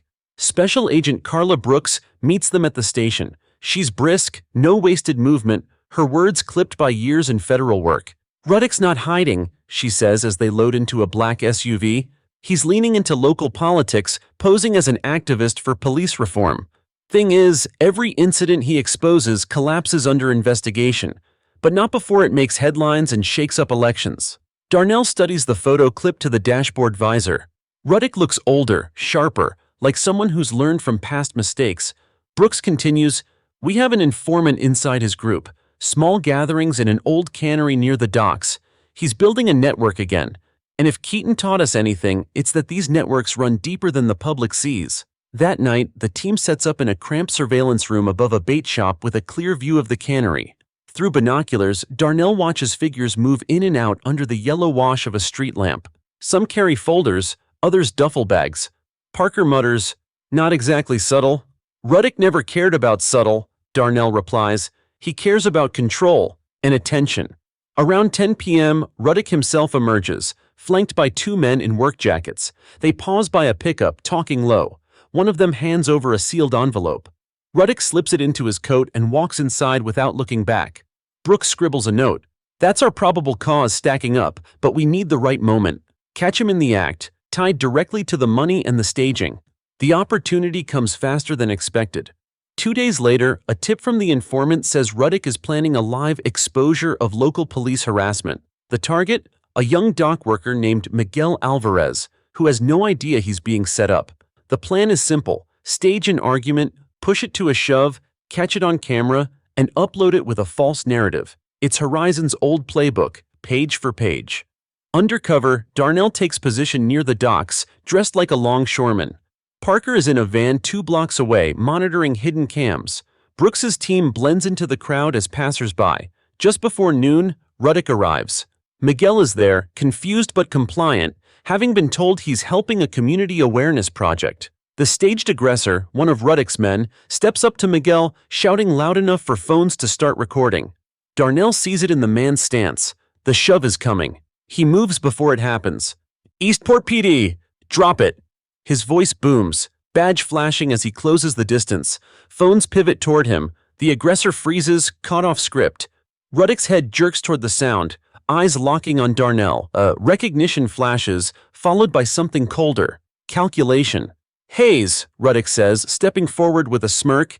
"Didn't think you'd travel for me." "Funny," Darnell replies. "I didn't think you'd be stupid enough to run the same scam twice." Brooks and her agents converge, IDs out, ordering hands up. The aggressor complies, but Ruddick just smiles. "You've got nothing again." Parker emerges from the van, holding up a tablet. "Actually, we do. Live feed, 3 angles, plus our informant wired up inside the cannery. You really should have checked for bugs." For the first time, Ruddick's grin falters. Agents move in, cuffing him while the crowd murmurs and phones keep rolling. As they lead him away, he leans toward Darnell. "This isn't over. You're just cleaning up one piece of something much bigger." Darnell watches him go, knowing the man might be right, but also knowing that tonight at least, the streets of Eastport are quieter. Back at the field office, Brooks spreads out evidence on a table. Cash ledgers, burner phones, and a half-completed contact list linking Ruddick's Eastport operation to unknown names in 3 other states. "This," she says, tapping the list, "is where we go next." Parker glances at Darnell. "Guess you're not getting that quiet year you wanted." Darnell shrugs. "Quiet's overrated." The Eastport arrest makes headlines for a day before the story starts to sink under the weight of national politics. But inside the FBI's task force office, Ruddick's capture is only the beginning. The confiscated contact list, handwritten on lined notebook paper, sits in the center of the table like a relic from another time. Some names are just nicknames or initials. Others have city names scribbled beside them. Brooks points to one near the top. W. Keller, BRK. "Brookford?" Parker asks. Brooks nods. "And not just anyone. Walter Keller, Lieutenant, Brookford PD." The room goes silent. Darnell feels a tightness in his chest. Keller has been with the department for over 20 years. Not exactly a friend, but not someone Darnell would have pegged for running in Ruddick circles. Brooks lays out the timeline. "We cross-referenced Keller's financials with Horizon's shell accounts.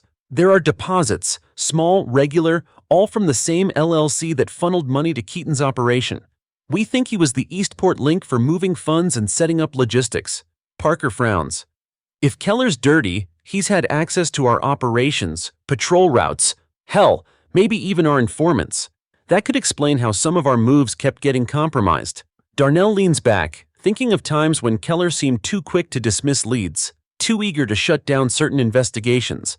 At the time, it looked like laziness. Now, it feels like strategy. That night, back in his hotel room, Darnell can't sleep. The city outside is quiet except for the occasional horn from the harbor. He scrolls through old case notes on his laptop, cross-checking Keller's name with incidents from the last 5 years. Patterns start to emerge. Cases where evidence vanished, suspects were tipped off, or video footage malfunctioned. It's not enough to arrest him, but it's enough to convince Darnell that Keller has been playing a long game. The next morning, Brooks calls a meeting. We can't move on Keller without catching him in the act. If he suspects we're onto him, he'll disappear, and he has the connections to make that stick. Her plan is surgical. Use Ruddick as bait. Word's already out that Ruddick's cutting a deal, she explains. If Keller reaches out to help him, that's our hook. Darnell isn't thrilled. You're gambling Keller will try to protect him instead of cutting ties. Brooks smiles faintly. Keller's ego won't let him abandon a partner, and men like him always think they can clean up a mess before it reaches them. 2 nights later, the trap is set. In the quiet back room of an Eastport bar, an undercover agent plays the role of a courier for Ruddick's unfinished business. Hidden cameras watch every angle. At 9:17 p.m., Keller walks in. He's in plain clothes, but his posture screams law enforcement, confident, scanning the room without seeming to. He sits, accepts a sealed manila envelope from the courier, and says, "Tell him I'll move the rest next week, and tell him to keep his mouth shut." The words are like a weight lifting off Darnell's shoulders. Clear, direct, enough to bring charges. Within minutes, Keller is surrounded. Brooks, Parker, Darnell, and 3 agents closing in. Keller's hand twitches toward his waistband, but he freezes when Darnell says, "Don't. Just don't." Keller's eyes narrow. "You think you've got me on something small? You have no idea how far this goes." "That's the thing," Darnell replies. "We're starting to." At the federal holding facility, Keller's processing is methodical. Fingerprints, mugshot, personal effects bagged and tagged. Through the glass, Darnell watches him lean toward Brooks during the intake. Though the microphones can't catch every word, they're enough to make her expression change. Later, Brooks fills them in. He says there's a level 2 network. Keaton and Ruddick were just the public face. The people actually pulling strings stay invisible. If that's true, we're looking at a whole new tier of investigation. Parker mutters, which means this rabbit hole isn't done with us yet. That night, Darnell walks along the Eastport Pier, the cold wind off the water cutting through his coat. The lights of the cannery glow faintly in the distance, already sealed off with FBI tape. Justice for Keaton and Ruddick felt like progress. But now, with Keller in custody and the hint of an even deeper layer, it feels like they've only just opened the next chapter. Keller sits in an interview room, wrists cuffed, staring at the one-way glass. He hasn't asked for a lawyer. He hasn't asked for water. He's just been waiting. Brooks watches from the other side. "He's not bluffing," she says. "Level 2 is real, but he won't name names unless we give him something." Darnell shakes his head. "We've given these people enough rope. We need to pull it tight." They go in together. Brooks, Parker, and Darnell. Keller leans back in his chair, a faint smirk on his face. "You want level 2? He says. "They're ghosts. No paper trail, no meetings, no messages you can trace, but they have habits. And one of those habits is meeting every January at a hunting lodge outside Raleigh, North Carolina." Brooks leans forward. "When?" "This weekend." The next 48 hours are a blur. Coordination with the FBI's Raleigh field office, aerial surveillance, and careful planning. The lodge is private property owned by a shell company that connects, through 4 layers of legal cover, to the same LLC that funded Keaton and Ruddick. Satellite images show a cluster of vehicles arriving over the last 2 days. SUVs with tinted windows, luxury sedans, and 1 chartered helicopter. The night of the operation, the air is bitterly cold. A joint task force surrounds the property. SWAT, federal agents, and state troopers holding the perimeter. Darnell rides in with Brooks and Parker in a black Suburban. "We keep it clean," Brooks reminds everyone. "No one slips through." Inside the lodge, the level 2 members are mid-meeting, their voices low over the crackle of a stone fireplace. When the breach team hits the door, chaos erupts. Papers scatter, cell phones are smashed, a laptop gets slammed shut. But there's no time to destroy it all. Agents flood the room, ordering everyone down. Darnell's eyes lock on a familiar face, a local judge from Brookford who'd once presided over one of his cases. Nearby, a businessman he's seen in headlines for community philanthropy. It's not just corrupt politicians, it's money men, influencers, power brokers, people who can shift public opinion and law with a phone call. Parker sweeps a table, gathering ledgers and a thick envelope stuffed with cash. They were mid-disbursement, he mutters. Brooks signals to the evidence techs, bag everything. In a back office, agents find something even more valuable. A wall map with pins and strings connecting multiple states. Each pin is labeled with a code that matches a partial list recovered from Ruddick. Darnell studies it. This is their entire playbook, where they've already infiltrated, where they're planning next. One of the suspects, a gray-haired man in a tailored blazer, glares at him. You think locking us up stops anything? There's always someone waiting to take our place. Darnell meets his gaze. Maybe, but you won't be there to show them how. By dawn, the lodge is sealed off, its occupants loaded into armored transport vehicles. News of the raid breaks within hours, lighting up cable networks and social media. Headlines name names. Photos show high-profile arrests in handcuffs, their public images shattering in real time. Brookford wakes to the news that one of its own judges and a decorated businessman are facing federal conspiracy charges. In Eastport, Ruddick's mugshot runs alongside updates about how his arrest helped trigger the takedown. 2 days later, back at the Brookford precinct, Harlan calls Darnell into his office. On the desk sits a small wooden plaque for unwavering commitment to justice. It's not a medal, Harlan says, but it's from us, and it's earned. Parker claps Darnell on the shoulder. Guess that's one for the wall, huh? Darnell smiles faintly. Maybe. Or maybe I'll keep it in the drawer next to the U.S. Attorney's letter. That night, walking home through crisp winter air, Darnell passes a corner where months ago he'd stopped to help a homeless man, back when this all started. The street lamp flickers the same way. The sidewalk still has that faint crack running through it. But something's changed. Not just in him, but in the city. He knows the fight's not over. Corruption doesn't vanish. It shifts, hides, waits. But for now, one network is broken. Its leaders behind bars, its money trails cut. And for now, that's enough.